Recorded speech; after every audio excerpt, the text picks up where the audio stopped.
With the power of .5 Kirby's, the Witness will be making his culminating stand in the final shape.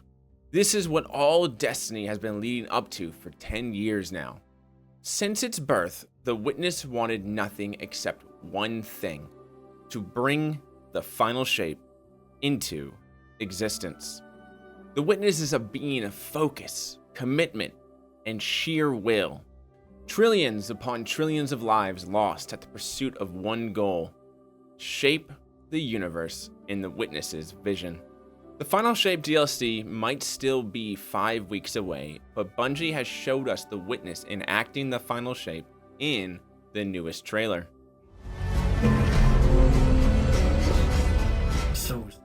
Every time we see those cuts in the trailer, that is the Witness literally cutting away the fabric of reality. Each cut we see in the trailer is the Witness cutting a different dimension. And I'm not talking about different universes. Well, maybe at one point. But I'm talking about dimensions like 2D, 3D, 4D, 5D, etc. I'll give a quick crash course into dimensions, but I am not a science teacher and I kinda slept through high school math. Still made A's and B's though. But keep that in mind, I'm not a teacher. First dimension is easy, it's just a line, a single line. But when you connect the corners of the line to make a square, you are now looking at the second dimension. Then if you duplicate the square and rotate it to all sides are touching, you get a cube, and that is the third dimension. The fourth dimension is harder to represent, but basically it is space-time. There's theoretically more dimensions, but someone that is capable of living in the fifth dimension would be able to see all of time as easily as we see a sunrise. The first 4 dimensions are what will be important to the rest of this video because that is what we see in the trailer. Before we get into the meat of the video, I want to bring us to Lightfall, everybody's favorite DLC. But it had good cutscenes. Speaking of good cutscenes, do you remember when the Witness yelled at Callus? By failure, I have fed this force with vicious subjugation, battered down the gates of our enemies, and seized our glittering prize. Why? Because I wanted it. You hold the universe in your grasp, and all you can think of to do with it is secure the veil. We will create the link. Infinite apologies. The veil is yours. It will be done. The Witness became so angry, it shattered Callus's mind. The Witness losing control. The edges of the glass are too jagged. They are random, not precise like the Witness would have wanted. Cutting away reality is something the Witness has always wanted to do. The final shape is keeping everything in a stationary state forever. But first, what does not belong needs to be removed. And in the darkness, they found the means to carve away the chaos of existence, to calcify it into a final shape. So the final shape has always been a 2-step process: clipping and removing what it thinks should not exist, and then petrifying what remains. But the Witness on its own is not powerful enough to slice and dice space and time itself, which is crazy, because the Witness can remove full planets and moons from space. We even saw the Witness slice up Guardians in the opening of Lightfall. What is that? The Witness. Whatever that thing is, we gotta take it down.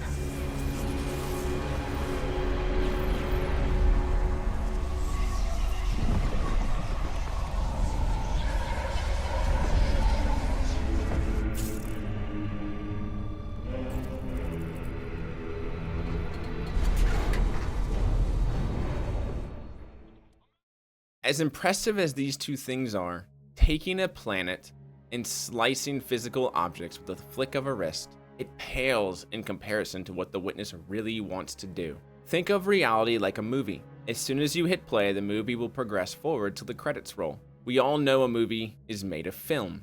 We also know that most of the time, too much movie has been made and needs to be edited. So a director will sit in a booth and review the footage and decide what doesn't make the final cut. This is exactly what the Witness is doing in the Final Shape trailer, treating all of reality as if it's a movie. that needs to be brought back to the editing booth. An example is right here in the trailer. Every familiar hallway. 8 frames were removed from reality. There's no way we would just ignore or run past Cayde. We would be excited to see him, hug him, and maybe even see whose golden gun is longer. You know what I mean? But not only do we ignore him, we don't even appear in the same space as him. Now, like I said, I have a rudimentary knowledge of dimensions, science, physics, things like that, so if I get what I'm going to say next wrong, please elaborate in the comments. But I believe the witness has edited out our existence in the 4th dimension here, removed our ability to interact with Cayde to see our friend. We were literally edited out of time. And I know this was a Cayde voiceover trailer, but I think us being edited out has less to do with us and more to do with Cayde. Because Cayde shouldn't exist. He died.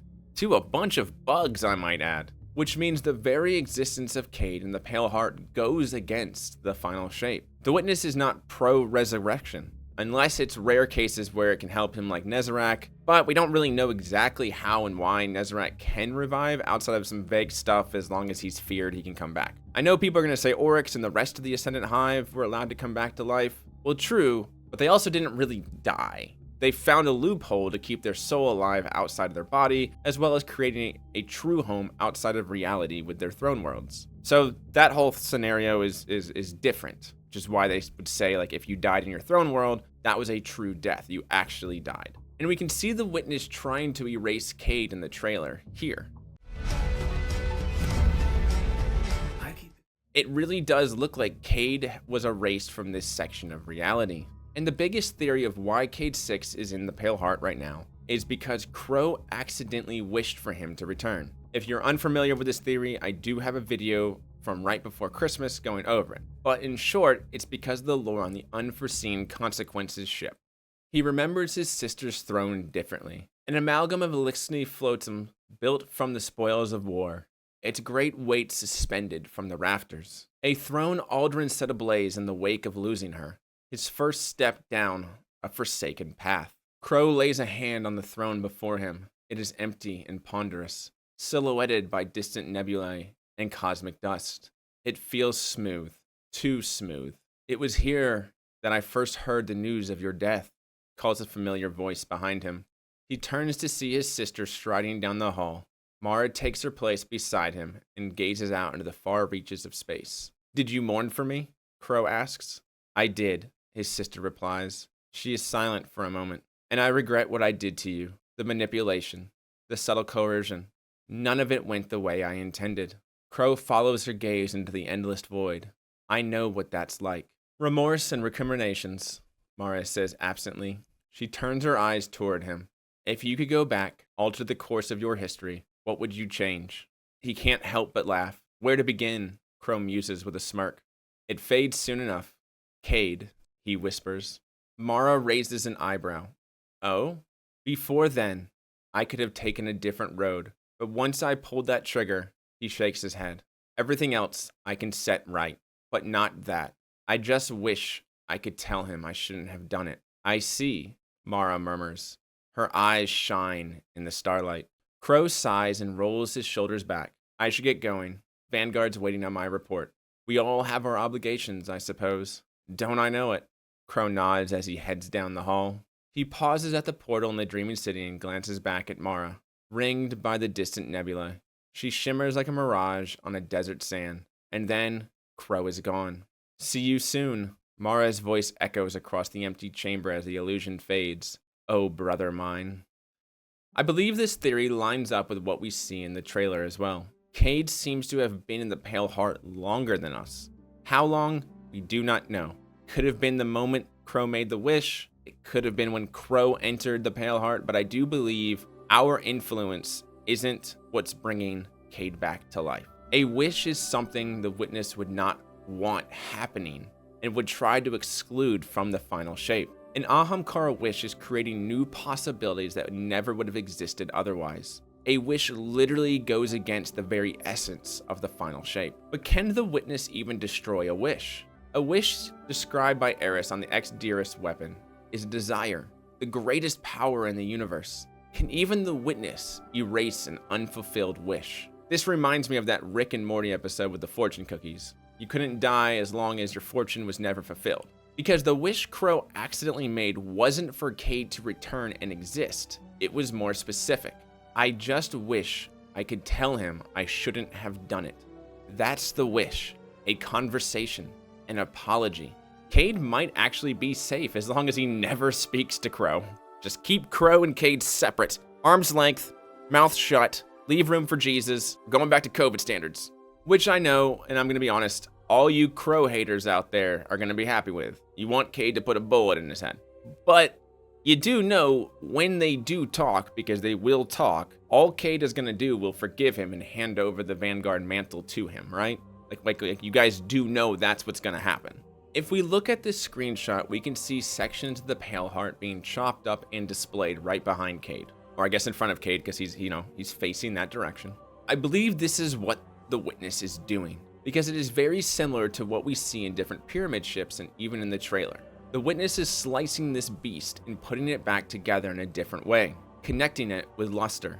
If we focus on the area to the right of Cayde, we see this purple beam. And I am not 100% sure because the beam doesn't, move, but I do think the witness is literally cutting the ground, as we can see very straight edges on either side of this beam. Could be just an illusion.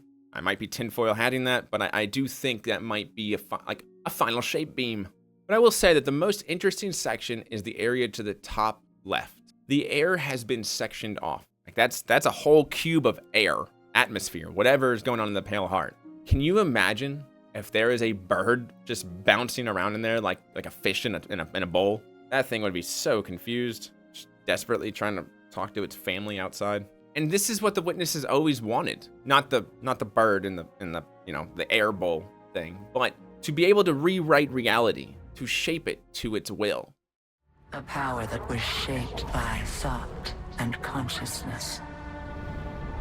And in the darkness, they found the means to carve away the chaos of existence, to calcify it into a final shape. Eternal and perfected. And we can all agree the witness is extremely powerful. Like I said, at least half a Kirby powerful. But it was never enough to enact the final shape. They needed the Veil and the Traveler together. If you've seen my Winnower video, then you know I believe that the witness to be the first knife, the blade of the universe, cutting away that which should not belong. And I want to bring us to this lore passage in the book Inspirial from Root of Nightmare's raid. A dream of a friendly conversation with someone impossible to see, cloaked in shadows. It leaves behind an impossible data fragment to mark its passing. Here is what a flower knows. The fact that a flower may know anything is a conceit that will have to be accepted as metaphor. But to constantly qualify into perfect precision wears thin, does it not? So here is what a collection of chloroplasts and pigment can know. The direction of the sun, the presence of the rain, the tangle of the roots, the distress of another plant.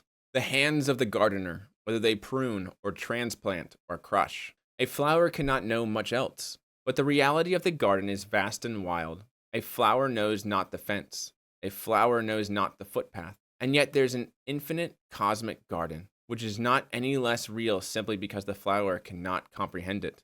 Let us try this again. Stop me if you've heard this one. A gardener and a winnower sit down to play a game outside of time and creation. Yes? Yes. Then we're agreed. The metaphor stands. Let us iterate. A gardener and a winnower set out their chairs and play a game of flowers. The flowers know only that they grow or wither, struggle or flourish. Sometimes they are touched by one hand or the other, and that influence is the closest they will know to divine. A flower and a flower spread their leaves to the sun above.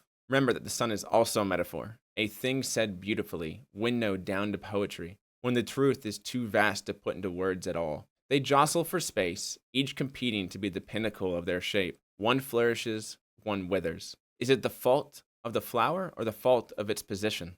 A gardener and a winnower sit down to play a game called Possibility. This is a game about a garden, which is to say that it is also a game about flowers, just as a game about a living being must also be a game about organs and bacteria. A gardener and a winnower collaborate to create a protein. Whose hand is it in the design? that shortens one life to extend the rest. It is the winnower that discovers the first knife, but it is not done without the gardener. This too is a tradition. A knife does not come to exist without something that must be cut. A woody stem, a colored petal, a vital vessel, the first victims of the blade. All of these are true. All of these are false. For metaphor simplifies as the knife does. It pairs incalculable concepts into shapes your wrinkly little brains can comprehend. The weight of billions and the simple curve of a planet give you pause. And how then are you to be expected to grasp the forces that created your ninth removed creator? So the story is woven with utmost delicacy in and around the falsehoods are, after it all, true. There was never any option for the knife to not exist in the garden. It was only ever a matter of time and opportunity. And as for the shape of the knife itself, no, that is enough. I will tell you of gardens. They are domesticated things made in a foam. As soon as something is called a garden, it is shaped. The plants require the hand of a gardener, for they have become weak and dependent on tender care. They require the hand of a winnower to cut away the dross, for they are too incapable to do it themselves. In absence of a hand, either the flowers themselves must rise up to wield the knife, or the garden will resolve to meaningless wilderness. You will say, but there are plants that can walk. There are seeds that must be scorched by fire to know growth. Existence is more complex than a simple dichotomy between growth and withering. And there is more in heaven and on earth than is dreamt of in this philosophy. And I will tell you clearly, there can be no gardens without knives. The witness is dead set on cutting away the fluff, the possibilities of the universe, making it simple, easy. And the universe is more beautiful when we have variety, and the witness wants to take that away from us. Do you really want to live in a world with only one flavor of Mountain Dew? I sure don't, because red is the best. Thank you all for watching this video, and a special thank you to my best Muffin and Above members, Pulse, Prince Mav, Son of a Mitch, and I thank you to my VIP Discord members, Puddles, Amid, Broken Pebbles, Away Galaxy, Pulse, Quick Draws, Sir Hobbit, and SYNJ. And if you enjoyed this video, please subscribe, like, and comment. And remember, hunters never die. Hunters never die. Hunters never